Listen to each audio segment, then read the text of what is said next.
Today's episode of the Secrets to Success podcast is brought to you by Hellofresh. Hellofresh is a meal kit delivery service that shops, plans, delivers step-by-step recipes and pre-measured ingredients so you can cook, eat, and enjoy. Think about it for one quick second. Fresh food delivered directly to your doorstep. No grocery list, no takeout menus, just gourmet meals waiting for you and your family to enjoy preparing and eating together. So sign up today, guys, for a total of $60 off. That's right, $20 off each of your first 3 boxes.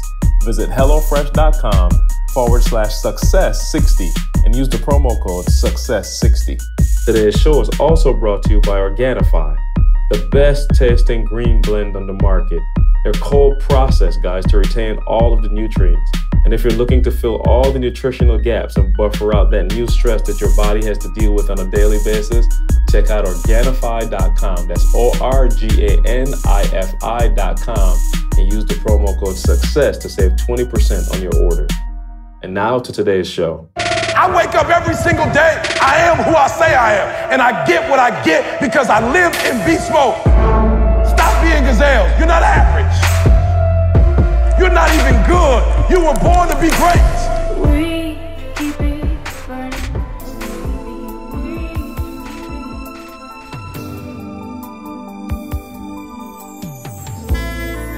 Welcome to another edition of the Secret to Success podcast. I'm your Midnight Love host, CJ, joined as always by the Bayesian sensation, Mr. Carl Wesley Phillips. What's going on, everybody? What it do? Dr. Douglas Thomas. Are you there, my brother? Oh, I'm here in love. Welcome inside the Midnight. You know what I'm saying? I'm here in love. Well, as we let Kenny G soothe us into the midnight hour. I'm saying it's almost midnight anyway, so apropos. Let me tell y'all something, man. This is, for real now, the latest we have ever attempted to do this podcast. It is 11:30 Eastern Standard Time, exactly 3 hours past E's bedtime, 2 hours past Carl's, and at least 1 hour and 10 minutes past mine. And we're attempting to do this podcast. You know why? Because we love you, all right? And E's world traveling, jet setting. I don't even know where he's at, where he's going.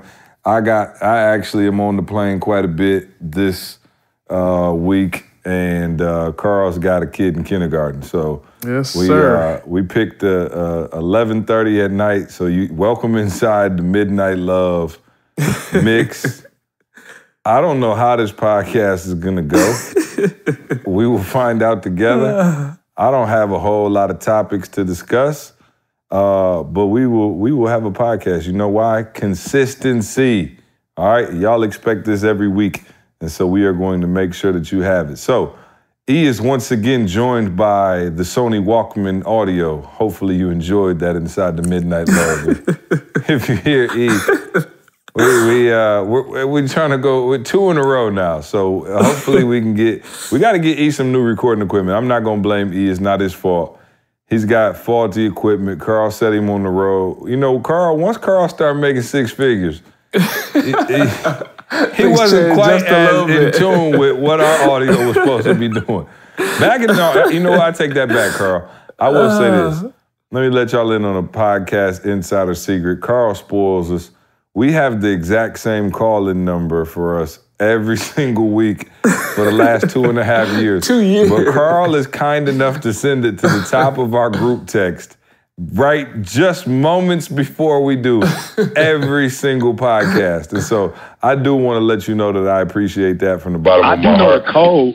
No, I'm just saying. No. I know the code too. Yeah, 38442. 38442. Yeah. I know the code, but I never know the number. But Carl working with a gorilla and a flamingo. He knows. And I hit Carl sometimes if it's too late. I'd be like, Carl, can we get the call in, bro? And I know Carl just wanted to just be like, you mother lover. It's the same one it's been for the last 2.5 years. But Carl looks out for us anyway. But y'all just... You know what I'm saying? See, I got bigger fish to fry. I got bigger fish to fry than to be looking at the exact same calling number. I'm about to program it into my phone, but the problem is I use the house phone when I'm on this podcast. Oh, I got you. So, yeah, it's a little different. So no excuses, but it is what it is. Couple things. Oh, I did want to start with, I want to give a big shout out to my little bruh, Tobe Nwigwe, Chukwu. However you want to say it. Shout out to him, man. Most of you know on the podcast, Tobe is our only artist, our hip-hop artist, man. And I shouldn't even say our artist, man. He's his own artist, man. That kid is phenomenal, man. He had his first solo show in Houston, man. Sold out, right? Sold out. I took a flight, man. I wasn't going to go, but the last second, Candace was like, yo, I think you should go. You know, it'd be nice for you to be there for him. You know, y'all started this journey together. And a lot of people have been asking me to get Tobe on the podcast, so I will get Tobe on the podcast pretty soon. Just an incredible story of his rise to now stardom with, you know, BET and Erykah Badu and Dave Chappelle and, you know, just magazines and articles. And I went to the show the other night. 1,300 people, standing room only. Well, the whole thing was standing, but I mean, it was packed to literally capacity. Like I was backstage, I couldn't even see the show really. I tried to go out like in the crowd to watch the show from a certain angle. I couldn't see it from there. Tried to go backstage. It was dancers and all kind of people running in and out. And I was like, yo. But when I tell you this boy gave an incredible performance and left his heart out on the stage, he did 2.5 hours, y'all. He was up there, he got up there about 9 and finished around 11:30 and just gave an amazing concert, man. It was remarkable, man. You know Tobe, man. He had some guy come in who runs the lights for the Chainsmokers, if anybody knows that band, real famous band. Guy just was like, yo, I rock. He was like, I don't even like rap or hip hop like that, but he was like, yo, I love your mission. I love what you stand for. And came in and ran the lights, but it was a full production. So I want to make sure we shout him out just on the job well done. And y'all mark my word, man. He will be whatever Kendrick Lamar, J. Cole, and all of them are. Tobe is right on their heels, man. And I know most of you have been checking him out. And I'm going to get him on the podcast sooner than later and show love, man. Also want to show love to everybody out there who responded to the Fair File. You know what I'm saying? I asked y'all to go on there with your comments on IG. You know, I had an issue last week getting on the plane with the bare feet. I'm still waiting for my feet to fall off. But a lot of y'all chimed in on the S2S podcast page, so I want to shout out y'all for that, man. Let me read through a couple of these. Y'all go to the S2S podcast page on Instagram, man, and leave us a comment. I think we got a Facebook too now. Is it the same tag? Yeah, same thing. Facebook.com/S2S podcast. Okay, so go on there, man, and leave us the feedback. But last week, of course, the Fair File was about me going through TSA without my wife, and that didn't happen. I ended up going with her and getting gangrene in the feet. So I wanted to read a few of the feedback that we had. My man here on assignment said, fair all day. See, trust me, a little foot fungus is better than back pain later from sleeping on the couch. My man Flip Harvey said, Candace was foul. She could have met you on the other side. It would have been worth missing out on one night of grown man gifts for going through with your socks without having to take your shoes off. Somebody said fair, but she could have took you, Candace was fair, but she could have took her socks off to join you in solidarity. Somebody said foul, you didn't bring any socks. Listen, man, I would have brought socks if I ever had to take off my shoes. I never had to take off my shoes at the airport. My man Cash 4QL said all the way foul. My man CJ Risk getting trench foot. Somebody said, somebody get this man a sock insider ASAP. I know that's right. So shout out to everybody who jumped on that page, man, and showed us love and you know, continues to engage with us, man. That's the best thing about doing this podcast. You guys get to be a part of it. And those of you who are coming to Philly, you are going to be a part of it as well. So Carl, if we have that information later on the podcast, we promise to give that out, I believe. So Yep. We will get that to y'all at the end of the podcast.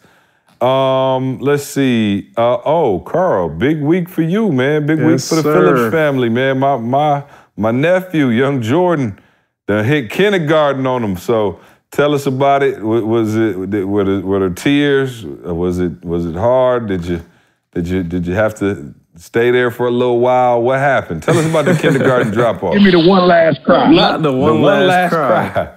Not the one last cry. Hey, sidebar, E, about a week and a half ago, I just let Brian put me and Tamisha to sleep. Bruh, now, we did end up in tears that night. The one last cry went to, what's the other one? Never Felt This Way. And Brian put some work in for me that evening. Oh. But anyway, before CJ get going. You might want to reverse that surgery and have it another one. You know, can they reverse it, E?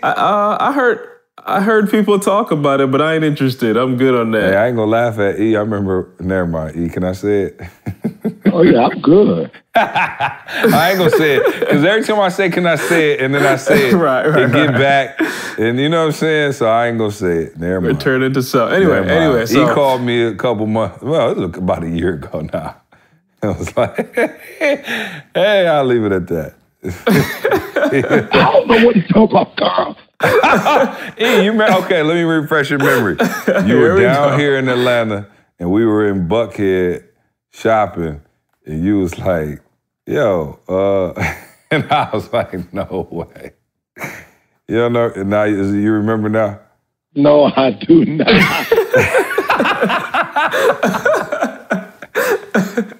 Okay, I'll text you. Carl, keep telling us. I'm gonna text E now, and we'll and tell us about and I'll come. If we come back and talk about it, it got approved. If we didn't, it got shut down. It shut down. Got it. All right, so let me take it back, y'all. So at first, the school, I'm gonna give y'all the full story. The school, man, this school on a whole nother level. They've been emailing me and my wife, bro. I'm talking about like a month. Like as soon as he got accepted to the school, I'm talking about paperwork, event, this thing, that thing. Like every other day it's an email. And I'm like, yo, I'm about to block this email. Like I ain't, like this too much. My man about to go to kindergarten. He not going to college. It's too much.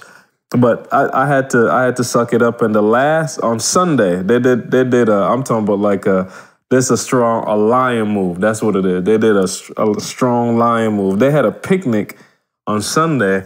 And so I talked to Jordan on Friday, and I was asking him, like, yo, how you feel about school? Like, are you ready? And he was, he apprehensive. He's like, man, I'm not sure. I'm a little scared. It's, I don't know nobody there. Like, I don't really know what to expect. And I was like, it's going to be, trying to talk him through it. But Sunday, they threw this picnic, and the genius behind the picnic is they got all his friends that's going to be in his class there, all the parents there, the teachers that are going to be in his class there. And he got to literally just interact with all of them for literally like an hour and a half, somewhere around that time. I'm talking about, they was just straight out playing. We had a couple parents that was, I'm talking about flamingoed out. There was one lady, and again, I can call names now. Sarah was there. Her son is in Jordan's class. Little man's name is Bane. And Sarah had them kids out there playing. Bruh, she had them kids, Bane, yeah. She had them kids out there playing red light, green light. She had like 3-4 games. It was about 12 kids. Ain't nobody know nobody else. And she had like 12 of the kids out there playing. She just had them whole suckers going. So by the end of the picnic, they know each other. You know what I'm saying? It ain't strange no more. So Jordan came home that evening on some, my man went and got the Alexa hookup. You remember I asked you about Alexa, if you was using it. Jordan came home that night. Oh my God. He came home that night. I was like, yo, Alexa, wake me up at 6:30 a.m. for school tomorrow. And I'm like, say, what? Wow. Serious? He was ready. My man was ready. He came home. My man's so excited. My man, Tamisha, of course, got, she excited too. She got the bag, new backpack. She had like 10 outfits. So I'm like, my man only going to school 5 days, Tamisha. She got like 10 outfits laid out on the bed. I'm like, what is going on? So he ready, packed everything. My man got up 6:30. I'm talking about fired up, like jumped into bed like he ready, brushed his teeth. We go downstairs, breakfast. We going to school, and it got a little real for Tamisha. Tamisha got a little moist around the little eye socket area. She was on that like, yo, like this phase of our life is over. You know what I'm saying? As we know it. Like Jordan ain't no kid, like little baby no more. Like my man off to school. And school just changed you. It just changed it, regardless of how you look at it. Like it's not the same no more. Listen, that is the introduction into the real world. It's like from now on, you have a schedule. You know what I'm saying? Like life is sweet from 0 to 4. You don't have no responsibility, none. Once you get to kindergarten, it's like, oh, okay, now it's time to welcome you to the real world. So welcome, real world. You're officially a man. You know what I'm saying? Like rent is due on Thursday. No doubt. So she had a moment when we was driving. Like, man, I clowned her. I ain't gonna lie, I was laughing. But we got up there, and it's a Christian school, y'all. So they did like they kept it real. So they did, and they go from kindergarten all the way up to high school. They had introduced teachers or whatever, and they had this moment where they brought all the high school kids down to surround the middle school and the elementary school kids. And literally, then the parents were in there for like 15, 20 minutes. They had the parents surround them, and then they just did like this little prayer over the school. And it was just dope, man. They had like some of the high school kids, I saw them interacting with Jordan. Jordan was like, he way down there. I could just see where he's sitting. And the kid was talking to him. He was laughing. And it just had a real cool family kind of feel. But anyway, so we go to the classroom, drop my man off in there. We about to head out. And then the problem started. Not where I expected. The problem was little Jesse. Jesse was like, where are we going? We like, Jesse, this Jordan class, we about to take you and go home. And she like, well, I'm trying to stay. Like, this look like fun. She like, I see all the other kids in here. Like, well, I gotta go. And I'm like, well, you're not quite ready for this yet. Bro, she cried from there all like halfway home, not all the way, but literally cried. I'm talking about screaming halfway home. I just got in the car, turned the music on. Me and Tamisha started talking, and she was just hollering. So much so I came home literally. Me and Tamisha talking like, yo, is she ready for real? Because we going back and forth. Tamisha didn't think she was ready. I thought she was, to be honest, only for the fact of the momentum. She gonna be like, yo, this is my opportunity too. And I called the school, bro, when I got home. Like, yo, like my daughter's interested. I know y'all got a whole daycare setup going on. Is it possible for her to get in? They were like, nah, unfortunately, they got like a waiting list. So little mama stuck with me for another year. But picked Jordan up this evening, man, and I'm talking about that boy was like, Daddy, I had a great day at school. I'm like, say what? And it's weird, and y'all might have to help me through this. See, you've been through it for a lot longer, but he looked 6 different months to me. I had to get out. You know what I'm saying? You're on your own in 6 months in this house. It's weird. He ain't playing that. I don't know what it is, but he looked different to me. Like, I watched him walk into the car, and I was like, yo, he just looked different. Like, I don't know what it is about him. One day at school, and my man just looked like he old already. Like, he just had a different swag about him, but he was geeked. He had a good day. I looked at the teacher. She just gave me like a thumbs up, like, dude had a great day. So my man is ready. And I guess, to be real, like, we talk about small wins, man. I just kind of felt good. Like, hey, we did what we needed to get my man prepared for this first part of his journey. You know what I'm saying? Like, he going in there quite prepared. This is a bit of advice I give to you. Be a better parent than I am. I am a horrible school parent. Let me tell you. Why you say that? Oh, bruh. First of all, I'm pissed because they act like I'm in school. I'm like, okay, you do understand that giving my child homework is giving me homework. One, I'm paying you to teach him. I'm not trying to be his teacher. Two, they send you so many emails, Carl. I don't know if it started for you yet, but I get emails. I'm like, I'm not reading these. You know what I'm saying? Bruh, I forget show and tell. I'm serious. And it's crazy because I do the drop off and the pickup. They have show and tell. They have like wear your favorite colored shirt to deck with. I miss all of it. And so seriously, I got to do better. And they got like a folder. You're supposed to pick up their homework. Candace like literally yells at me every day. I don't know what it is, but you're trying to get that last bit of work in. E called me. I'm walking into the kids' school. I got him on one ear and picking up the kids. And I'm trash with it. So welcome you're going back to school too. You about to get another master's degree. Oh my gosh. And so did they start Jordan in kindergarten or please tell me they didn't start him with kindergarten work. So they didn't have no kindergarten work. No, I'm just saying, Jordan probably about on the 4th, 5th grade level right now. It's hard. So I talked to the teacher. I talked to the teacher Sunday, and not to be funny, man. So this is what I told her. I was like, look, let me just be real with you. I'm not that parent that I think my kid's smart and gifted and all that. I'm like, I'm not on any of that. Long story short, we on calculus. You know what I'm saying? What you got for him? I just told her, look, my son's been exposed. Both his grandparents have been in education for 30 plus years. So my man is reading, and I guess the language for them is he's reading chapter books. So I was like, yeah, he's reading chapter books. My man doing, she's like, where is he in math? I was like, he's comfortable with, 2-3 time like multiplication. He's doing, like, he understands hours, minutes, seconds, that kind of stuff. And her face is looking at me like, say, what? And I'm like, hey, I ain't taking no credit. We did some stuff with him, but my parents was with my man putting work in. So I was like, look, I get your job. Like, you gotta balance it out. But I just want you to know for real. like, I want to make sure that he doesn't necessarily, like, get bored in class. Like, I still need him to be challenged. So I don't know how you do it. She's like, look, and she was real. She's like, look, I've been doing this for a long time. I got it. She's like, what we do is, like, you know, when other kids are working on certain things, she just gives him a little extra. So it's like, you know, the same assignment, but she will definitely have him doing a little more. And I just told her, like, we'll work together because I don't want him to necessarily lose out on it. But then, I got the real perspective of, dude, it's going to take more than being smart. You know what I'm saying? I'm not going to stop you from being smart, but we're going to be putting a whole lot of other stuff around it because smart don't necessarily win nothing. You know what I'm saying? But yeah, man, just a exciting I heard journey. you win in kindergarten, though. Okay, then. Well, I'll let him write it out for then. Let me tell you something. Yeah, and every time I hear it, I'm like, wow, child, I'm about to go wake up Trey right now. We about to study. What's that multiplication? You know what I'm saying? Nah. Bruh, He blew my wow. mind with that. No, he blew my mind. And here's the weird part, too. He's teaching his sister. So one night I go up to their room like they're supposed to be sleeping, and I'm hearing them count in tens up to 100, and he's telling her 10, 20, 30, 40, 50, and she's saying it up to 100. I'm like, yo, she's 3 years old counting in tens. I'm like, yo, y'all on a whole nother level. And meanwhile, my kid's stealing cookies and upstairs with chocolate all over it. Wow, unbelievable. Yeah, like I said, terrible parenting. But hey, I'm gonna have them tutor my kids. What'd you say, E? I was asking C, is he still lying to Trey? It's getting harder and harder because he understands stuff now. Yeah, now I got him on, me and him lie to his sister. So it's, you know what I'm saying, we tag team lie. You know what I'm saying? Like, his sister like, oh, I want a cookie. I'm like, Sweet Pea, we ran out of cookies. And he'll be like, Dad, and I'll give him that look like, if you say something, I will bust you in the mouth. And he'll look at her and be like, we're out of cookies, Sweet Pea.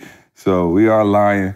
But no, shout out to, Trey got his own set of superpowers, man, and he's killing it in his own right. So I'm teasing, son. When you hear this when you're 18, you are brilliant as well. You do not know your times tables yet, but you definitely are.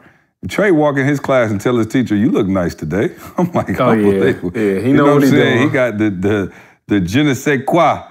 The EQ is on 1,000. Bro, I promise you, his teachers every day like, oh my God, he's such a pleasure to have in the class. He's a lady killer. I'm like, okay. Hey, let's just make sure they spend time together, see, so they balance each other out. Oh, no doubt. That's all it's about. Yeah, I'm saying my son is my child. Like, you know what I'm saying? Just for real. That's how I was. You know, they called me Mr. Kindergarten. You know what I'm saying? on my way, I was geeked about kindergarten. So, yeah, no, man. Hey, let me just say this on a serious note, man. It is great to be surrounded by great parents, man. Shout out to Jamal, whose daughter, Yanni, man, she's hadn't even started her freshman year yet and is already the #1 tennis player on the varsity team. Yeah. Isn't that crazy? Serena already. Oh, no, seriously. So, yeah, for those of y'all who don't know, we'll get Jamal back on the podcast to talk about it. His daughters are literally like Venus and Serena. Like, you know what I'm saying? Like, they got that kind of swag to them. And Yanni is going into the 9th grade and already had her first tournament and took 3rd in the tournament. I think she lost to, like, some girl who had a scholarship to, like, Stanford already for tennis and some other blue chip player, but, like, took 3rd and is, like, the best one on her team in the 9th grade and just killing it, man. Shout out to Josh's daughter, Bear, who got a starring role in the play. Man, there's just so much good stuff going on around me. And then there's E, you know what I'm saying? Who's mediocre at best as a parent. No, I'm just kidding. Man, who also has 2 great kids. And I don't even know. E is on a run of epic proportions, I would say. So I think Carl, I ain't even gonna say it. Carl, what did you tell me the bank call was? Hey, we had a call. Let's say that E done bounced the bank, y'all. E bounced the doggone bank, y'all. We literally had a call and they were like, look, we holding some of the funds that's supposed to be coming because this ain't y'all are way above y'all limit. Like, he found the fountain of youth this month or something, y'all, and he can't stop. It's just, I'm talking about the bank said it's too much money coming in. How are you above your limit? The bank like, look, we can't take no more, okay? We ain't got enough to cover this. Well, how are you, E, explain to us how one goes above his limit. And when did you find out you were above your limit? Because I just found out I was below mine. You know what I'm saying? They called me, said Chick-fil-A. I overdrafted at Chick-fil-A earlier. You know what I'm saying? I'm trying to get to the mean. So I'm above, you below. We gonna balance this thing out. Oh, praise God. Praise God. So Rondell's dating now. Why does that change everything? Oh, everything. He's so old school. You know Rondell dating now. Like, okay, man, you got a girl, bro. Here go a 20 for your vest pocket. Why can't they do the same? Why can't they be as productive as they were before? They courting her. I had to go to the bank for Rondell. And when I got to the bank, I don't know. I cashed 3-4 checks. I don't know. She was like, I haven't seen you before. How you doing? I gave her the checks. And she was like, oh, I meant to call you. You shouldn't be banking with us anymore. You should be private. I think it's called private bank. I don't know, bro. I don't remember what she said. Private banking. I remember when I used to travel to like New York, L.A., like bigger cities, and I used to go into Chase back in the day. I remember seeing this like private banking thing. Like I didn't know what it was, but she was like, you shouldn't be in, you should be in private banking. No one's call you. I was like, no, did nobody call me? She's like, yeah, we're gonna have somebody call you so you can. Insider at the bank, yo. Oh, trust me, as soon as you go back behind them doors, you in the Illuminati. You know what I'm saying? Congratulations. I'm gonna just stay out here with the broke folk and keep my Christianity. You know what I'm saying? I'm just gonna keep. Beyonce said ain't no Illuminati.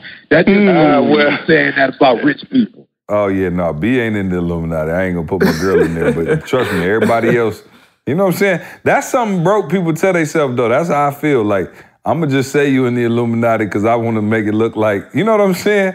The only reason I ain't paid like that is because I ain't want to, you know what I'm saying, cross over to the dark side. You know what I'm saying? Make me sleep at night. Yeah, I heard they got free Starbucks coffee. Whoa. They started telling E about private banking. Meanwhile, I'm calling my bank trying to see, can I get that $10 you got to use in your checking to hold the account? I'm trying to get them to release the 10, Carl. You know what I'm saying?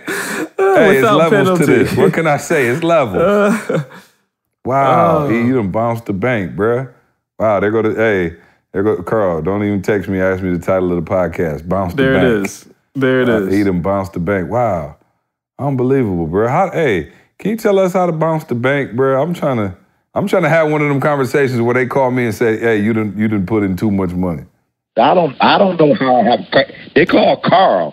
They didn't call me. I just know that it's been a good month, man. Man, it's been a good month. Well, if we ever got a Christmas present from you, I would say that it would be a good Christmas, but we 0 for 13, so I ain't holding my breath. No. See, I gotta come on record and say, because we blasted him the last time. Yesterday morning, he showed up at my door, and he tried to, and he did it in all, in all humility. He knocked on the door and just gave me a bag and turned and walked. So I'm thinking it's mail. I'm thinking it's something. I opened the bag and he brought me some gear from K-State, including a pair of 11.5 shoes. You gonna get me in trouble? Don't say K-State. The University of Kansas. I'm sorry. Yeah. I'm sorry. My bad. So you mean to tell me he bounced the bank and gave you some free shoes that he got from a university? Oh, what a guy. You know what I'm saying? What a guy. Hey, I'm trying to bash you. You just can't. You know what I'm saying? You done bounced the bank. I'm thinking he about to pull up with a nice little Lexus. You know what I'm saying? With the keys to a Benzo. He done gave you some free gear he couldn't fit from Kansas. You know what I'm saying? He done gave you the gear he picked over from Kansas and took all the sweet stuff and gave you the mock neck. You know what I'm saying? The old school turtleneck. You mean mock neck? I gave him a fat. Oh, he got some fat gear. It's fire. I ain't gonna lie, it's fire. Oh, they ain't had no extra large, huh? Okay. So, nah, man. So, yeah, well, it must be nice. One day, Carl, we will get there, and we too shall see what's behind the curtain. The Wizard of Oz. Like Dorothy. You know what I'm saying? So, hot sauce in my bank. Swag. So you just came from a little while ago, I guess, and now that, we are late in the night, you just came from the Indiana Pacers. Tell us about that. You was with Victor Oladipo, one of the young rising young guns in the league. What was that? How was that with the Pacers? Yeah, well, you know, man, I think the biggest piece for me right now, and look, I think in any profession you're in, you know, you self-assess. At least if you're smart, that's what you told us. Self-assess, you know, self-assess. And I look at when first I was just, you know, getting, you know, little gigs here and there. And then I remember when we were doing keynotes. I think what's super exciting about what I'm doing now is like I'm in the room and I don't have to do the, what do you call that? Like the sound bite. You know, I don't got to go in there and impress nobody. You know, I don't have to be like a highlight reel. You know, I can go in there now and really be a consultant and talk, you know, mind, body, you know what I'm saying, talent, you know, championship versus winning. You know, I can go in there and really take my time and deal with some developmental things. And so we had a blast, man. We had a blast. You know, Victor did say, like, you know, I was humble. I've been following you, listen to your stuff every morning to get me kind of pumped up, you know, and just excited about me being there. And I was grateful because this wasn't coach-led. It wasn't, you know, player, you know, organizational-led. This was player-led. This was an initiative that, you know, the leadership took upon themselves. And they said it like, man, I feel like our season last year may have been a little different had we had you there in the beginning. You know, it's kind of like some things fell upon us and we were ready, but not, in some aspects, we weren't ready. You know, so they were like, yo, this is about not the game itself, the fit, you know, like basketball, X's and O's, et cetera.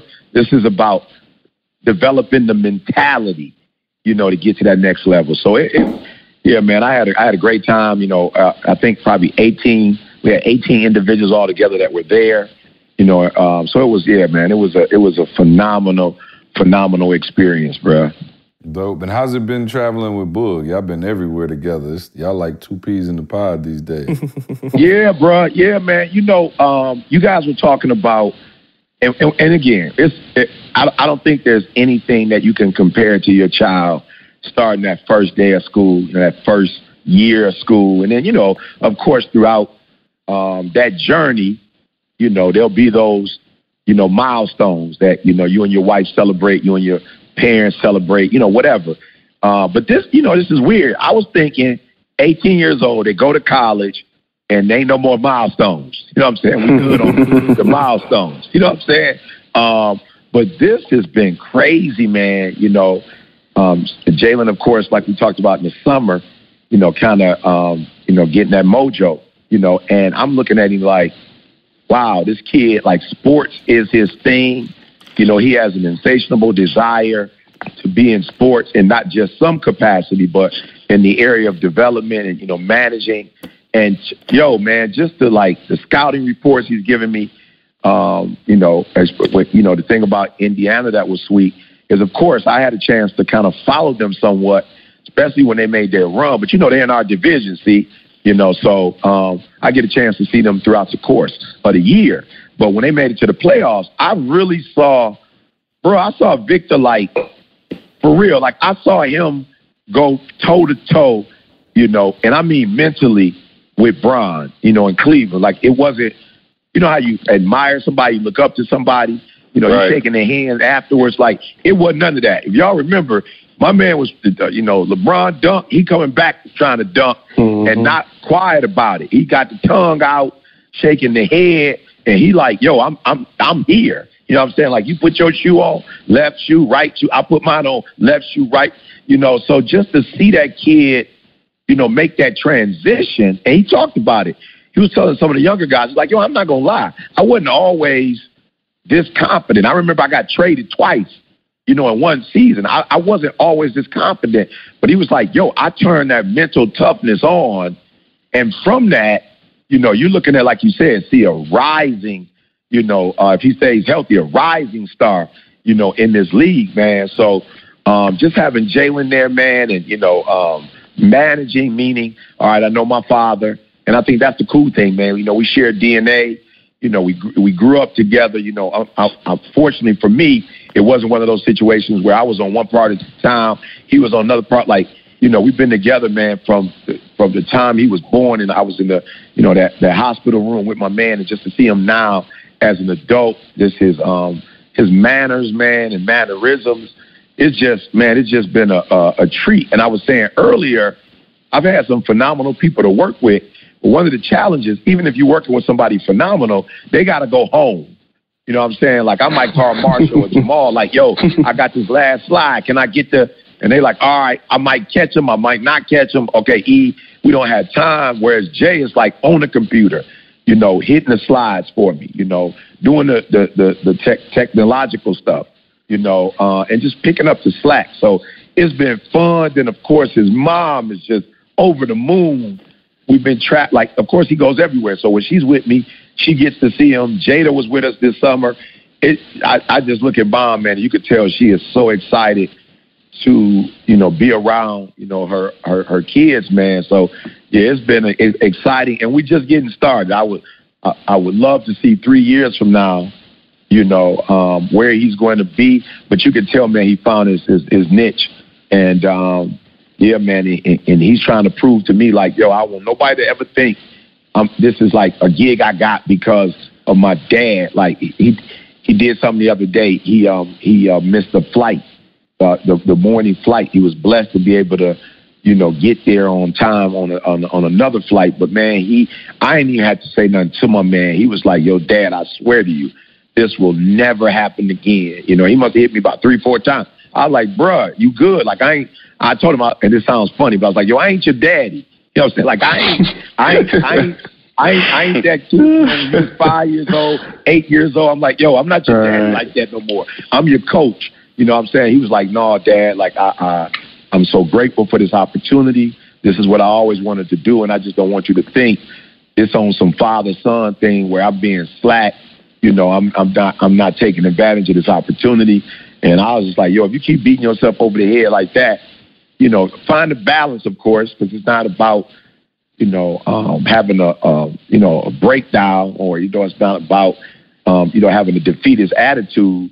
But I do appreciate him taking responsibility for, yo, I messed up. But like I said, he got to Kansas on time, was able to help me with everything. And we had a, you know, great tour afterwards. So, yeah, fellas, it's been, yeah, man, I never thought it'd be like this, but I've had to grow up seeing some areas, and, yeah, the relationship is off the charts. Yeah, no, that's a blessing. I want to transition, and I guess this is Ask E.T., and I know y'all might be like, yo, it's mad early, and it is, but there was a question on here that came across my desk. You know what I'm saying? That's what they say when you balling. All right, hold on. Before you go there, let's just get this sponsor in real quick. Hey, guys, this segment is brought to you by Hellofresh. With Hellofresh, each box is made of fresh, responsibly obtained ingredients selected from high-rated, trusted farms.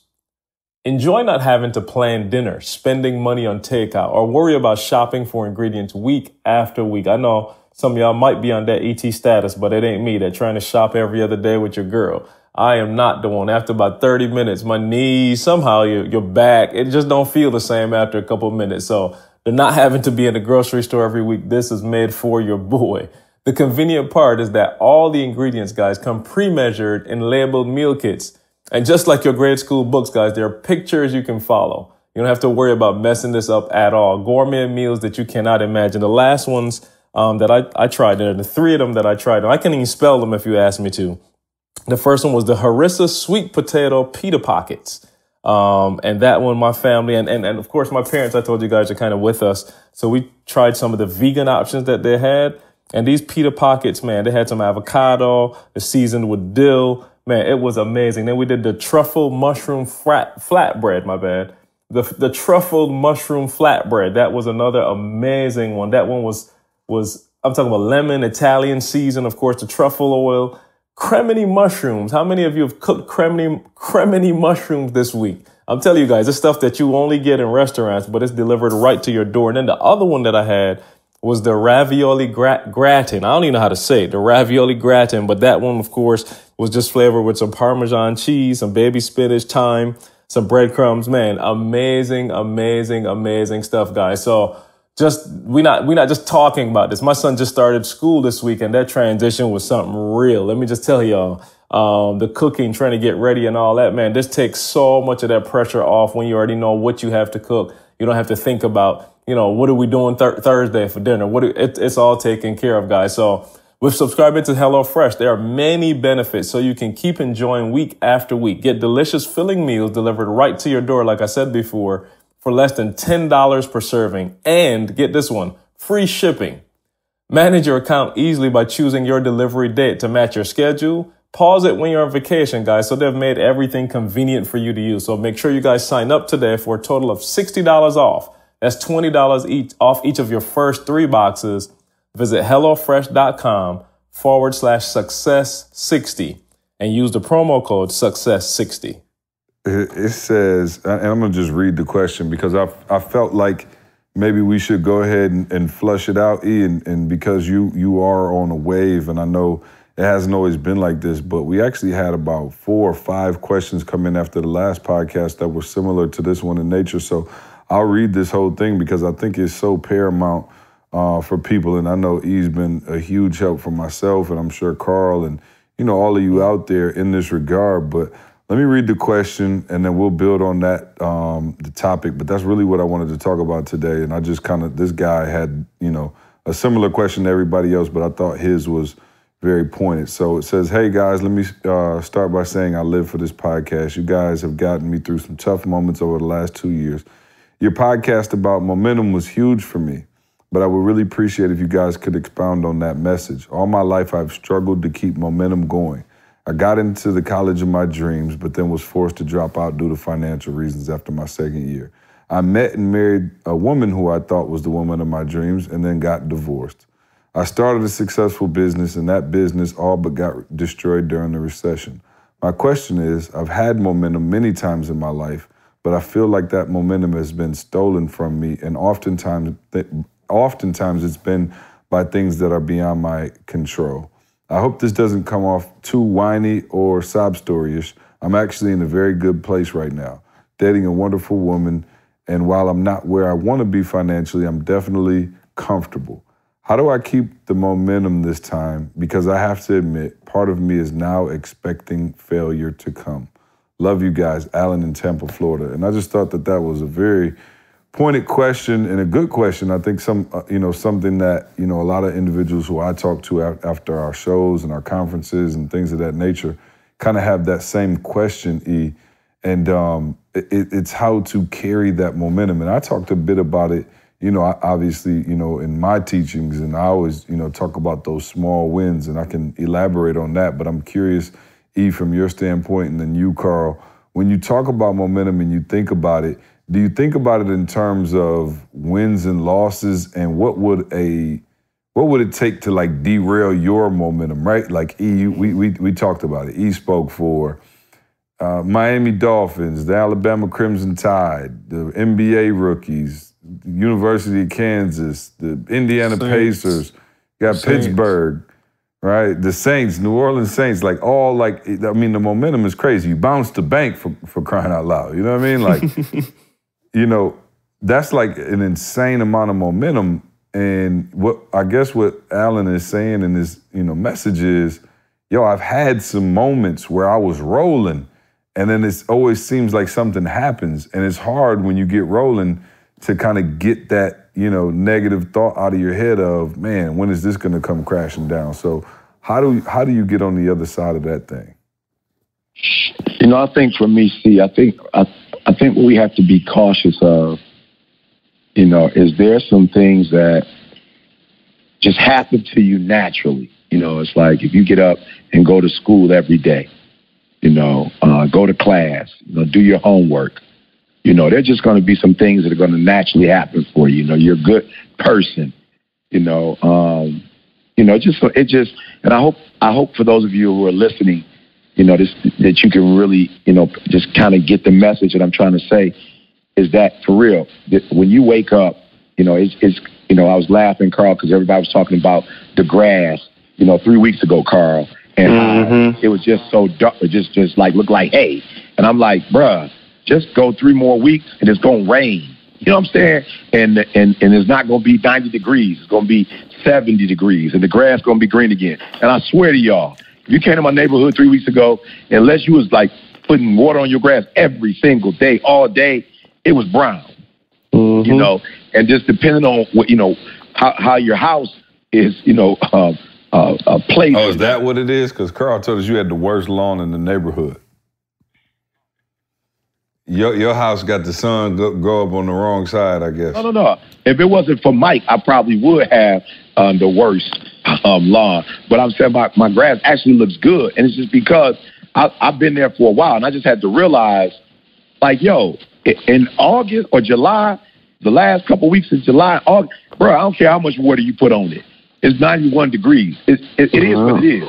But if you give it 2 or 3 weeks, bro, most of the grass, not everybody's, but most of everybody's grass, you know, is green, you know. And so there's just some things that's just going to naturally happen when we're putting up videos, you know, on a regular basis, TGIM.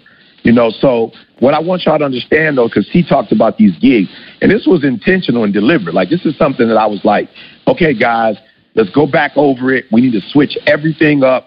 You know, the way we've been doing it it worked, but it's not working no more. And then what you need to do is go bananas, y'all. You need to go bananas. And that's how you keep the momentum going. So I'm gonna give y'all an example. So in the beginning, I was just like, whoa, I didn't even know that there was a list of the best motivational speakers. I didn't even know that existed. So when I found out that existed, and depending on where you are in that list, you know, life is different for you. I was like, yo, I got to get on that list. You feel me? Like, I got to find out what I need to do to make this list. And so while the goal wasn't to make the list, the goal was like, yo, what are we doing every day that we need to switch up so we can get on that list? Then when I became like one of the top speakers in the world, then it was like I want to be number one in the world. And then when I became number one, I was like, yo, E, what do you have to do to separate yourself? Where their names is not even mentioned with your name. That I'm trying to show you what momentum looks like. So when you get that first, you know, like she said, that small win may have come from you just getting up and doing what you're supposed to be doing. But then you got to be intentional and deliberate and say, okay, for us to get to the next level, it might not come with just doing TGIM.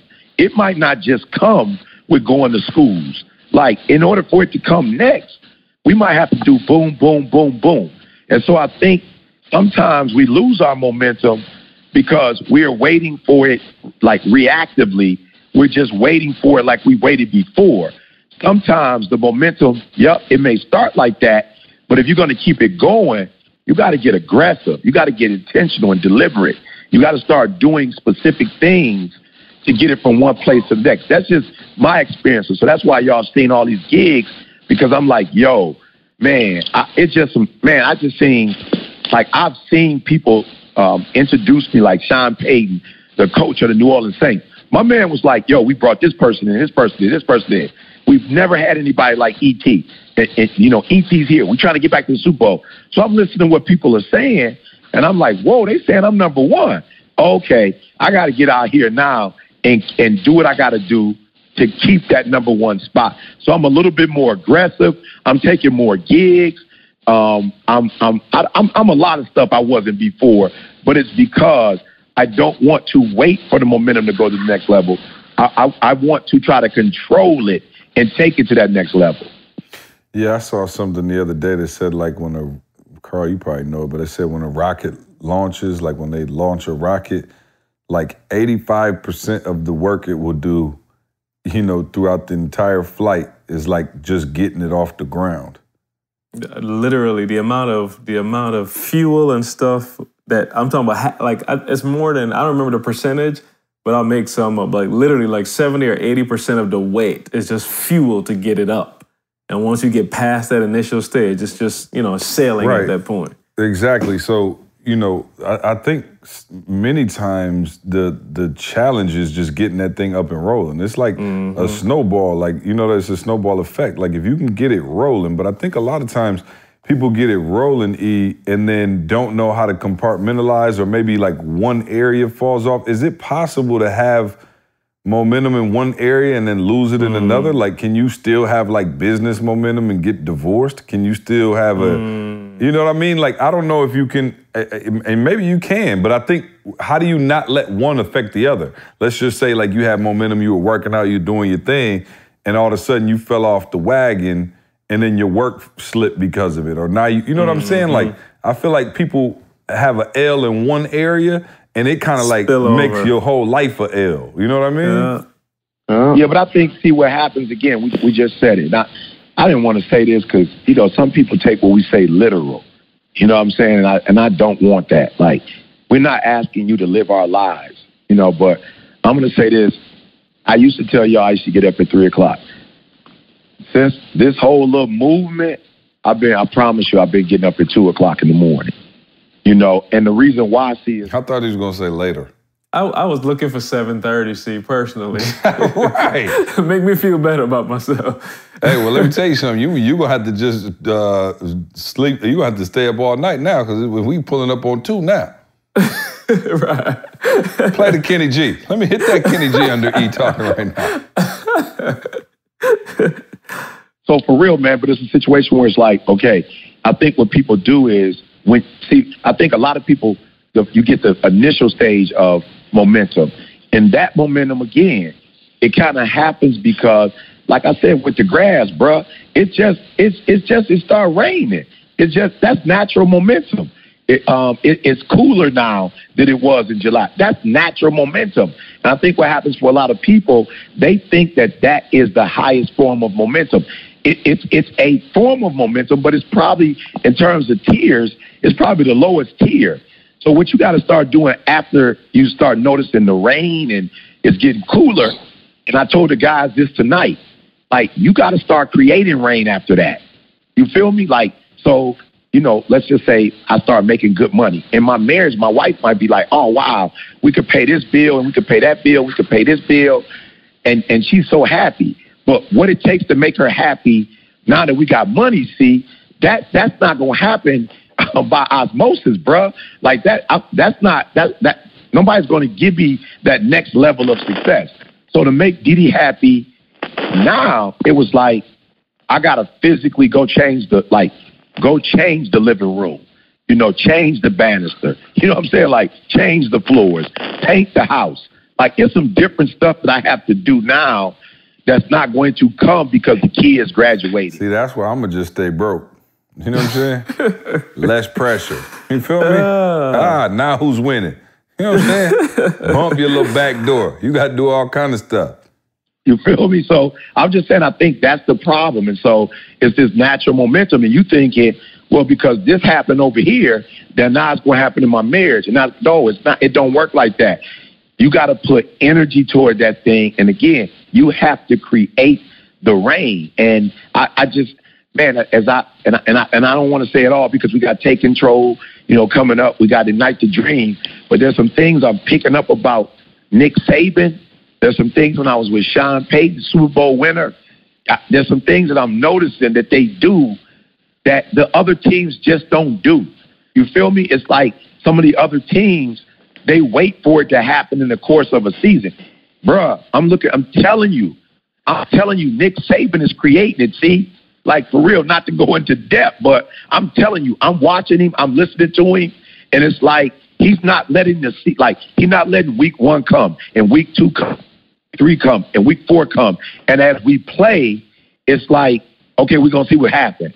It's like he's creating. And again, like I said, man, we got to be careful because this podcast, you know, we get so transparent. But I literally see no programs that are connected to me. I know programs that have access to me. And I swear to you, see, they don't use me. And here go Nick Saban. He had me. He had another dude. He had Kobe Bryant, doggone it, 2 days after me, see? He had Kobe Bryant. And I'm looking at other programs like, yo, bro, why are you not bringing in speakers? Like, why are you just normal practice? Like, what are you doing? And so what Nick Saban is showing me is like, yo, he ain't waiting, see, to play Clemson to get to that, you know, that passion or get his team roused up. He bringing in a new speaker every single doggone day to create that thing before it's even needed. And for a lot of us, you're waiting for momentum to happen. And guess what? In the course of a year, it happens. But it doesn't necessarily keep happening. And so if you're going to see momentum in your life, you're going to have to be very intentional and deliberate. And we're doing the podcast. That was intentional. We did not stumble on the podcast. C was very intentional and deliberate in saying, yo, they don't know you, E. They think they know you. That 5-minute YouTube, that's not getting it. They don't know you human. They don't know you. They don't understand. So we're going to have to do this podcast, not to make money, but we're going to have to do this podcast. And guess what? Genius, we did the podcast, and the momentum is out of this world because now we have a group of people following us and listening, learning in ways they couldn't when we were just doing mixtapes and whatever. So some momentum is definitely natural, but the high-level momentum, you have to create it. Yeah, it's funny. Kenny, shout out to Kenny. He had called me and was like, yo, why did you start the podcast? And I literally told him just that. I was like, yo, I got tired of people coming up to me like, oh, yo, E.T., that real intense dude. I'm like, no. I'm like, you know what I'm saying? Like, people thought you were like this, like, drill sergeant. I'm like, nah, he's not that at all. Like, but I figured out they were watching little clips here and there on YouTube and stuff like that. And I'm like, yo, he is going hard. But definitely wanted people to see that other side. You talk about a time, and Carl, you think about a time too where you lost momentum in your professional career, or a time when you felt like you were losing momentum, and how you overcame that. I know you've been on a hot streak, so think back to the 60s. Think back to when you had a vest pocket and you was playing halfback. You know what I'm saying? And you was courting Dee Dee. You know what I'm saying? Think back to those days when you lost momentum. Or Carl, if you got something that you can speak to where you lost momentum. Because I think there's, like, the thing that I think that the dangerous thing about losing momentum is what happens when you lose momentum is it can also kill your confidence, right? And I think that's the thing that's the most damaging. It's not even necessarily the fact that the momentum's gone. It damages your confidence going towards whatever the next goal is, right? And so you go into that next goal half-hearted, you know, with some trepidation because you think it may fail. And so I think it, you know, maybe even more so than the momentum is the confidence and the self-esteem thing that it does to you. But either one of you, if you have a moment you can think of where you may have lost momentum. I'll let Carl go. Yeah, and I'll come back after. I was trying to think of something heavier, see, but I mean, I'm just thinking of when I first started doing video production, I came into, so I started at Michigan State University in the master's program doing video production. And I had never even heard of editing, never opened editing software, nothing. And you talk about confidence blow. Like, I'm going into this class with everybody else in the class had come through the undergrad program. As a matter of fact, the first class I took was an undergrad class. They just allowed me to take it for graduate credit, see. And, you know, I come off of a master's degree in biology, just finishing that up. And I'm starting off with something that I have, you know, no idea. And I'm talking about my confidence was shot. I'm going into class like I don't understand anything. I'm looking at the syllabus. I don't even understand. You know, you read the syllabus and you know you got these assignments you got to take care of kind of thing. And it's just, I don't even understand what the assignment is asking me to do. And it was like starting from the beginning and not having a clue. I promise y'all, it was just an empty feeling. Like I just had nothing going. And I remember going into class and self-talk just self-talk. Just go to class. Like, dude, go to class. Like, I don't know I'm talking to myself. Like, I don't know what's going to happen in here, but go to class. Like, okay, I'm sitting in class. I don't understand anything that's going on here, but go to class. Next day, I'm like, yo, ask a question. And I had to literally just kind of like, and I think, not to get like philosophical on it, see, but I think we get so caught up in the emotion of it that we forget like there's practical steps to getting these things done. You know what I mean? So it's almost like the more questions I ask, whether you look dumb or not, you know, the more I'm gonna get the answer that I need. Regardless, you know, as long as I keep doing these things, I'm going to get the answer that I need. So you fast forward, and I promise you, I graduated from the program, and like everybody in the department knew me. Like literally, I got 2 scholarships in the department because teachers would look at me and like recommend me to do projects, and I would come back and do the projects. Well, I got my internship with the Big Ten Network because of this. And again, this is above students that had come through the undergrad program, but it was literally like, yo, just self-taught, go to class, do the next step. I don't care how you feel, get up and go get it done. And I'm not pretending it was easy. Like I'm telling y'all, for semesters at a time, I'm talking myself into this. I remember everybody edited with what you call Avid. This is like the industry standard for editing. You know, there's Final Cut, there's Premiere, but at the time, Avid was like the by far leader.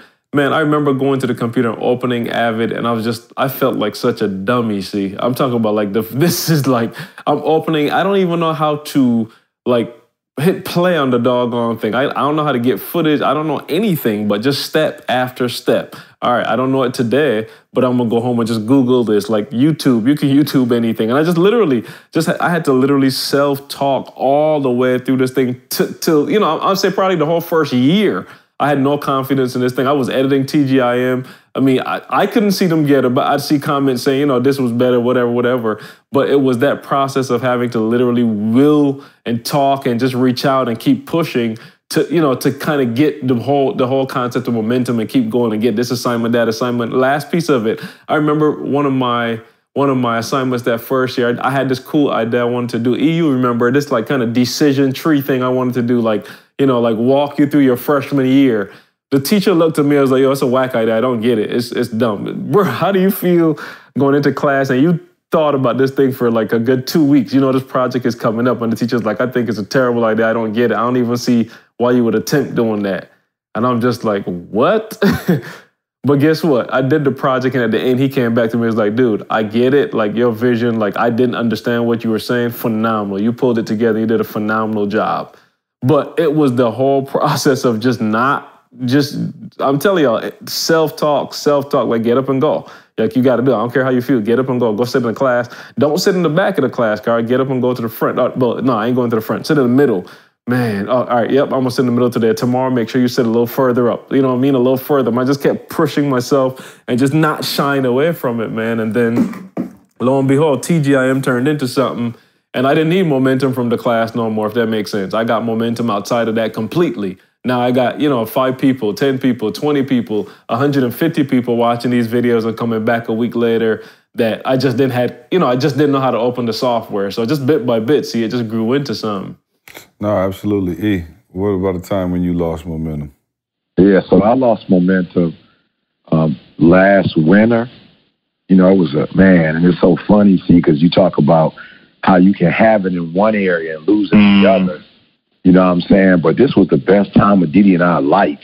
You know, we got out of the winter. We were in Florida, West Palm, Orlando, spent a little time in California, and I remember, and I don't know what happened, but I got sick. And it was weird because it wasn't like something like the flu where you can just get rid of it. You know what I'm saying? It's like it's going to last, maybe 2-3 days, or a stomach flu or something, but it literally lasted a little bit over 30 days. And I remember going to the doctor and DDTs me, and the doctor was like, yo, it's just virus, nothing, we could do about it. But I was weak, but I wasn't weak to the point where I couldn't work. But I was like, I remember speaking and I'm coughing in the middle of my presentation, and I'm like, yo, E, what in the devil? My nose is running, and I just got weak, man. I couldn't, like I said, I wasn't weak to the point where I couldn't work, but I was just, like staying I remember we were on the beach in Fort Lauderdale, and we couldn't leave literally, and I was so hurt. I end up, of course, giving it to Didi, who's, what am I trying to say? I'm losing it right now. But anyway, I end up getting Didi sick, and her immune system, is compromised right now, with the MS. And I was so hurt. Not only am I sick, I know I'm about to give it to Didi. And it was just rough, man. So I wasn't able to work out. You got to think I'm on the road. So, even though we were, eating healthy, you're still eating out. You're not eating it in your house, in your kitchen. And I just remember not being able to run, not being able to walk. I just didn't have energy. And like I said, we were still having a great time. We're going shopping. We're doing our thing, but just, slow-mo. And I just want to tell you guys, I remember when I got a little bit of my strength back, but when you stop running for 30, 40 days, you're not necessarily like in shape to go run 4 or 5 miles. And I just remember saying, okay, E, what we going to do? We picked up weight, and I had worked so hard to get to a certain spot. I was doing push-ups every day. I had just finally gotten to that place where I was eating right, working out, and I just was like, you know how you see yourself like, oh, okay, this going to last forever. You know what I'm saying? Like, ain't nothing going to stop me. Why? Because I'm eating right. I'm waking up every morning, getting it. I didn't see sickness coming, and especially something like that. And I remember when I started getting my strength back, I was like, okay, E, what are we going to do? And I was like, yo, just use all of the tools that you used when you had your momentum. So, like, what did you do when you had momentum? I was like, I was walking 6-7 miles a day. So I was like, all right, well, go back to walking 6-7 miles a day. And I started walking for about 2-3 weeks, and that walking turned into, like, running maybe a half a mile and then a mile. You know what I'm saying? And then before I knew it, I started, doing my pull-ups and my chin-ups again. Picked up a little, I had some little dumbbells at the crib. Maybe 1 or 2 days I started doing that. And before I knew it, I was back. But I was struggling because I was like, I wasn't the size I was. So now it's like, shoot, I'm almost 50. My metabolism, like it's almost cut off. It's going to take longer. And I remember what you said, Steve, about that whole, just the mental toughness. I just said to myself, like, yo, E, don't worry about results. Like, don't worry about your weight. Don't worry about that. If you're getting up and you're working out religiously, it's going to eventually come. And I got to be real, man. I don't know how I forgot, but I got up this morning and something said, well, my wife, let me not lie and say something said. My wife was like, you don't need to be walking at no 2 o'clock in the morning, you know what I'm saying, in the neighborhood, like, and up the block. Like, you don't need to be doing that. It's too early. So I was like, you know what? I'm going to go run in the basement. And I was like, before I decided to run, I literally did the incline for an hour. I walked and did an incline for an hour, and then I ran, 2 miles. And I was like, yo, when I was at my best, it wasn't just the running. I really got more out of the walk incline board than I did out of the running. But for whatever reason, I had just stopped doing it. And, man, I'm telling you, this morning I could just feel like, it may sound funny, but I felt the weight coming off with the whole hour just inclining. And it's like a different, I can't explain it, but it's like when you run, 20, 30 minutes, it's over. But when you walk for an hour on that incline and just doing like, up, down, and then you run after that, I felt it, bro. And I was like, yo, E, if you can do that 3-4 times a day, you know what I'm saying, you're going to be all right. So for me, man, it was that I'm talking about I did more than I had ever done before and then got sick and just went rock bottom. But again, I had to use my old momentum to kickstart my new momentum. Let me ask you this and it may sound weird, but do you think lowering your expectations could help to increase momentum? It depends on who you are, yeah. No, I'm just saying in general, let me explain what I mean about it. Because I honestly think the key to our momentum early on, at least, is I had low expectations. And that may sound weird because you're like, yo, you always want to set the bar as high as you can, and it's true. But I think I set low expectations for what the next win would be. And that's what I mean by small wins, really, because had I set the expectation that, yo, okay, cool, we going to start rocking this company, we're going to quit our jobs at Michigan State within a year, we're going to be making 6 figures. If I set that as the expectation and I didn't reach it, then do I feel like my momentum is dying? As opposed to we had very small, tangible little goals that we thought we could hit the expectation of, all right, cool. C calling around, seeing if he can speak somewhere. By this time next year, can we have people calling us? I ain't say anything about a check.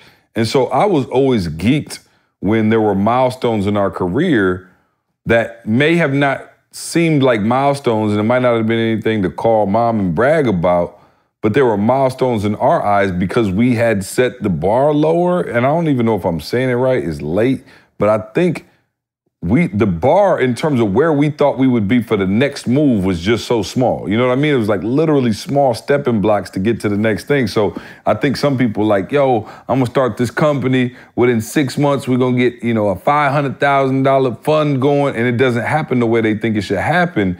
And you let that kill your momentum. So I think lowering our expectations, or maybe just being naive. Never had none, see? I don't think okay. Well, that's low as it goes then. As low as it goes. Well, let me say that then. You know what I'm saying? I don't even think now, and we got to be, that's why I said, people hear what you're, they hear us, they take everything for face value. You're not listening to what we're saying. Yeah, I might be the #1 motivational speaker in the world, but I promise you, we never, that was never a goal. Never a goal. And now that we are #1, when I tell you I don't want to be mentioned with these other people, I don't mean that to say anything about them. What I'm telling you is we realize now that, we are not into making money. We're not using this platform to be rich. We're using this platform to influence the world, to impact the world. So when I say don't mention me with these other motivational speakers, I'm just saying don't mention me with dudes who are entrepreneurs and they're using speaking or the internet as a way to, collect, like capitalism. That's not what we own. That's not what we're trying to do. So I'm not saying that. Can you say that in the same podcast you bounced the bank? That's the beauty of bouncing the bank, that even this month, y'all know, the way we bounced the bank this month, guys, was I just made a phone call and said, hey, the way we've been doing it, for real, it's not working. The process isn't working. I need us to go back and look at this again. And they went back and looked at it again. And as a result of looking at the process, I never even had, when they called me and told me, from the percentage of what we went up financially, I promise you, I never even set that goal. I never even said, all right, this month I want to make X, Y, and Z. I just said, I'm looking at the process and the level of execution. And I meet people in the airport. It's embarrassing. I meet people in the airport that's bro, we've been trying to, get in contact. I know you busy. I'm okay, something wrong with the system that you can't reach me. Something is wrong. I don't care how big we get. Something is wrong if you can't get somebody on the phone and we tell you, I'm sorry, we can't, whatever. So I just went back. Let me tell you something. As soon as I get to that private room at the bank, you ain't gonna be able to reach me. So don't even try to call me. You better get me now while you can. You know what I'm saying? Because when I get to the boom boom room, it is over with. I'm not answering no calls, texts, nothing.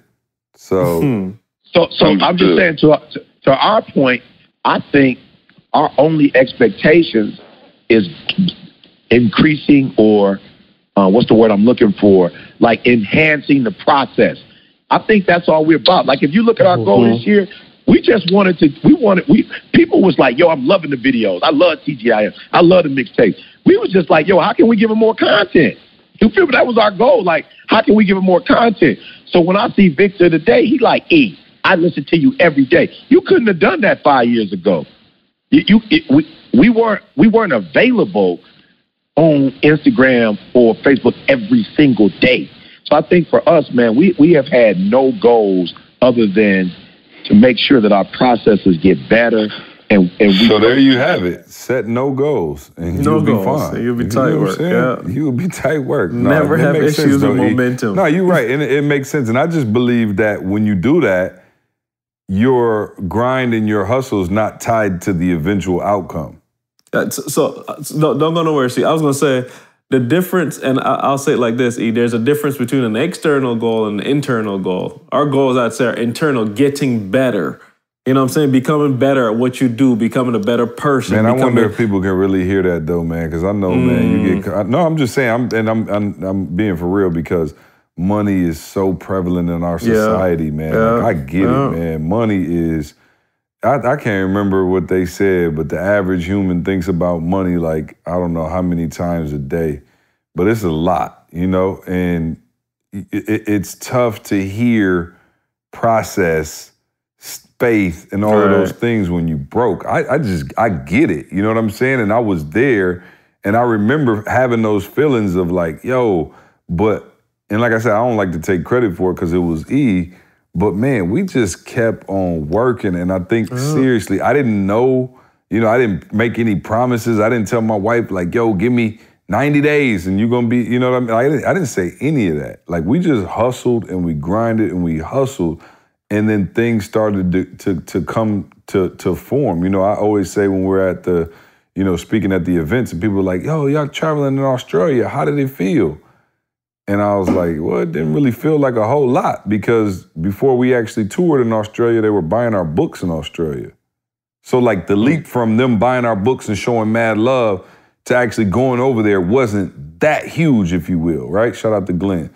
So, and then when you reverse it even further, you know, it wasn't a huge leap because they were showing love on the YouTube comments in Australia, right? So like, before that, they were showing love in the U.S. And before that, they were showing love in Michigan. And before that, they were showing love on campus. And before that, you know what I'm saying, we were showing like our people at the office. And so I always talk about that reverse engineering process, but there was no grand leap. You know what I mean? There was never that moment. And I think people get caught up in that, you know, looking for that big, you know, call from Diddy to be like, yo, I finally made my dreams become a reality instead of looking at the day-to-day stuff that you can do. And so I agree that, you know, it's been a long time since we lost momentum, not because we haven't had bad days or rainy days or tough days for the company, but because our goals and what we set going forward was always, Carl, like you said, internal. But I just don't know how many people can hear that in the day and age of Instagram, Facebook, and you got to have money and people going on trips and people buying cars and, you know, that whole thing. I think it's tough to hear that and, you know, really be able to apply it. So, yeah, let me give you something practical. See that I've realized working in the NFL, the NBA, Major League Baseball, etc. The danger in external goals, and I've said this to young men, you know, on different teams, that the reason why you are average and you'll never win a championship is because when you made it to the NBA, you made it to the NFL, you made it to Major League Baseball, that was your goal. And so now that you are here, you did what you said you were going to do when you were a kid. You told your mom you was going to make it to the league. So I watched a lot of these guys, and you made it because you just naturally are gifted, or you were born, you know, a certain height, a certain, you know, size, whatever. It's just a natural gift. But your heart and your soul isn't in it. And you'd be shocked when you go to different practices. You watch scrimmages, you watch people, you know, in film room, you watch people's preparation, game day, if they're winning or losing. Like, you'd be shocked to see how many people who are in the league who don't have an appetite for the game anymore. They lost it. When they made all the millions, bought mama a house, got the car, it's over, bruh. And you'll see these guys, they'll have a 2 or 3 year run at best. You know what I'm saying? But then you see the Tom Brady's that you know Tom ain't doing this for money. My man, 41 years old. You look at Serena. You had a baby. You come back after a baby. You're already the best that ever played the game. You the best. You know what I'm saying? In terms of in a modern day, you got the same amount of wins pretty much that the young lady who, I'm not dogging her out, but I mean, talking about she started in like the 50s, 60s playing, wasn't even the same, level of competition, and you see Serena still coming back, so it goes to show you that there are some people who are all about money, and then once they get the money, that's it, bro. You pretty much walking dead. You pretty much showing up, but you're not putting, your heart ain't in it. And then you see other people, man, and you look at them and say, how in the world are they still, Diddy asked me, like, yo, what is going on with you? What's happening with you? And I was like, yo, boo, I can't explain it to you, but, it started for me in Utah, you know, with that podcast, with the four of us, just the stuff that I heard, you know, it started with, I think Josh had me helping with a commercial where Harbor Solar, and watching going online and watching the stuff, hearing Maul talk, sitting in front of Nick Saban, being with Sean Payton and talk about the Super Bowl, you know, just stuff that I saw and things that I was exposed to that I was just like, okay, let's go, bruh. Like, it's like getting your oil change. Same car, but I don't know if y'all ever had this experience where you get your oil change, bruh. That joker seems like it's running. I feel like it just brand new, yeah. That joker brand new, bruh. I promise you. Put gas in it and you about to, Well, that's gas because and your oil. cars are brand new. You feel me? You know what I'm saying? I tried to go there with you, but I'm like, okay, your car is new, bro. I ain't saying it feel like it's brand new. It's still brand new. Yeah, you know what I'm saying? But I'm saying, when I get the oil change, it feel like it's brand new, you know? And I literally, y'all, felt like I just got my oil changed, bruh. And Didi like, yo, you ain't getting no sleep. Like, your messages, you know, you on fire. Like, what's going on? I was like, yo, boo, I can't explain it, but I just feel like another window opened, you know, that wasn't open last month. Maybe it was. I just didn't see it. But I feel like another window was open, and I've been on my son's head like, bruh, you 22. You just turned 23. Like, look, go to Alabama games. Go Sean Payton with the Saints. He said he want to help you out. Go spend time with him. You know what I'm saying? Like, go to Pacers. Go to the game, son. Go to the stock exchange. Put your money in something. Go get real estate. I'm like, yo, bro, you young. The whole world is ahead of you. Like, don't get trapped in this or that. Like, go explore. Find out who you are, what you want to be. I'm almost, bro, I think when I found out, like, I'll be 48 in a couple of days. I'm so close to 50. I'm like, yo, Jada teased me all the time. She's like, Dad, Mom, you guys are halfway dead. I'm like, right. We more than halfway dead. You know what I'm saying? And I just feel like, you know, with my daughter saying that she's teasing, but I'm just like, yo, you almost 50, bruh. Like, bruh, the window is closing. You got to go make this thing happen. So, I see momentum as something, when we were younger, when I was younger, I saw momentum as something that happens to you. And now almost 50, I see momentum as something that you make happen. You know what I'm saying? You don't wait for it to happen. There's another window closing on this podcast because it's getting late, okay? So speaking of windows closing,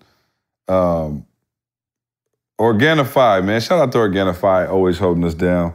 The Organifi, the superfood green drink that the entire ETA team has adopted, man. And I told you, man, I got Sweet Pea on it. I got my wife on it. Can't get Trey to try it just yet. Oh, Sweet Pea love Organifi. I'm talking about loves it. Yeah, my kids ain't messing yet. No, Jordan Trey won't even look at it. It's green, so he runs the other way. But no, Avery actually loves it. I'm talking about she swigs it. So shout out to Organifi for sponsoring the podcast. You guys know the deal, man. Make sure you get some of it in your life, man. Get your energy up. You know, I shout out to somebody said they replaced their, I don't know if y'all saw this. Somebody sent me it was on Facebook, and I can't remember exactly who it was. It was a BU member for sure. Matter of fact, Tim sent it to me. Let me see who this was. It was a BU member. Did y'all see it? The guy, who was it? All right, here it goes right here. It was from, Ryan Tanner.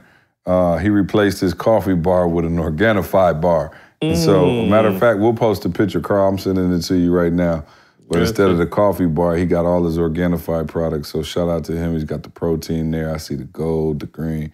I see all of that. So we'll post that up on the S2S podcast. Shout out to Ryan, one of our Breathe You family members, for showing love. But you guys already know, man, do the right thing, get healthy, live a long life. If you halfway done with life like E, get you some Organifi, see if you can't put that thing out.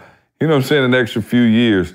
Go to, the website, ORGANIFI, Organifi.com, promo code SUCCESS. And help me and Carl get to that back room, y'all. We want to see what's in the back room too, all right? So if you guys go in there, man, and show love, then maybe we'll know what's going on with the back room ease in that Chase.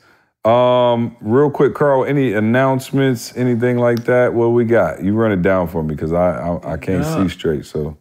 Oh, you good. We got, my voice going to be a little slower than normal, but Take Control is, I'm talking about right here. It ain't around the corner no more. We leave tomorrow. I'm leaving tomorrow. Here. I got to go to speak at a conference on Thursday, and then I'm straight to San Fran. Yep, I'm out there on Saturday.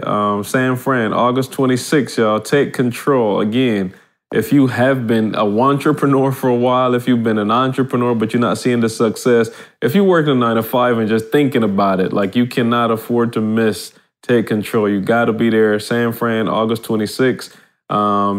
Right after that. Next, it's back-to-back weekends. I don't know if y'all, I just realized that today. Like Atlanta, man, 7,000. We're doing I'm talking about like a blowout celebration. That's the hip-hop preacher. He just said he about to be 50 in a second. We celebrating, man, and we're doing the 7,000 rally. And we're going to have Tobe out there. We're going to have Willie Moore going to be there, right, E? I think Willie going to be out there. We're going to have a couple other guests, man, but y'all want to be a part of this celebration with us. Atlanta, September 1st. And then, of course, we got the Ignite the Dream, which is the weekend after that. We back to back to back. September 9th, Ignite the Dream. We got the pop-up shop happening. We got Inky Johnson. We got the live podcast. Come on, y'all. We got it all going on in Philly, September 9th. And tell them how to get tickets to the live podcast. Hey, and we're going to keep it easy for y'all. Go right to etinspires.com/events, and you will see the registration for that live taping of the podcast. And again, it's first come, first serve. I believe we only have 70 spots available. So, like, it ain't no favorites here, y'all. Get in. Don't play around. If you're listening to this right now, stop what you're doing. Go to the site, click, and register. Now, if you still can come to the pop-up shop. Like, we're going to be out there. We're going to be, showing you the new gear that we got going on. So you can still come and be a part of that. But for the live taping of the podcast, it's that first group that we don't want to blow out. That had the fire marshal coming and putting us out while we getting the podcast going. So first come, first serve on that. And then the last one, of course, is our Phenomenal Life Jamaica, guys, February 25th to March 3rd. Y'all already know. We had a blast on our last Phenomenal Life cruise. This one we're doing the destination to Jamaica. You still have time to get in there. We're doing the white party, y'all. We got Simon Cowell will make his appearance again. We had Simon Cowell at our talent show. Man, y'all just don't want to miss it. We're going to be fun. Our family's going to be there. Come hang out with the crew. Like, y'all ain't going to have to hear us on the podcast no more. Y'all going to sit with us and talk and just fellowship, man. We're looking forward to it. We're going to be doing live sessions, too.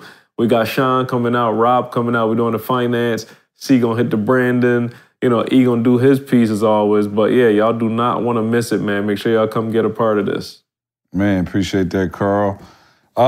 Hip-hop preacher. It is now well past 1 o'clock in the morning, and I think we've given the people as much as we can possibly give them. I'm out of momentum. You know what I'm saying? Self-talk. I got no momentum left. I'm about to call my bank tomorrow, see can I get in that back room. You know what I'm saying? I'm trying to create that momentum, E. So give me a nugget of the day so I can have a dream about getting in that back room. Hey, y'all, for real, man, it's possible. Y'all heard what Steve said, man. It's possible to break the bank. It's possible to, for real, man, live your dream. He talked about the insider earlier. I don't know. Jalen was the one that did the video. So the bar, I think he said, the basketball rim, the beach, you know what I'm saying, the whole nine. Yo, guys, for real, we are on this podcast keeping it 100, y'all. Like, we're not holding back no punches. We're not keeping secrets. We're not trying to make it like, we are we're elitist, and only we can do it. Only we have, we're telling you it is possible. It is tangible. We're telling you that whatever your dreams and goals are, you know what I'm saying, if you're willing to do the work, put in the work, that you can, be, do, have, whatever you want. And not only that, we talked about our seeds, and seeing our seeds be successful. So if that's not important to you, like, man, I don't know what is, but making sure that, you put your babies in a position where they can do and be better than what you were. It's unbelievable. So it's tangible, it's doable. You know, so stop making excuses, man. Make the adjustments. Stop making excuses. Make the adjustments. And for real, make the rest of your life the best of your life. Hey, man, thank y'all for listening. Carl, I'll see y'all in San Fran in a couple days. Love y'all. Go leave us a review on iTunes. We'll see you next week. I want you to focus on here right now. Don't you worry about when you get home. You concentrate on this opportunity. You don't worry about tomorrow. You concentrate on this opportunity with all your might, with all your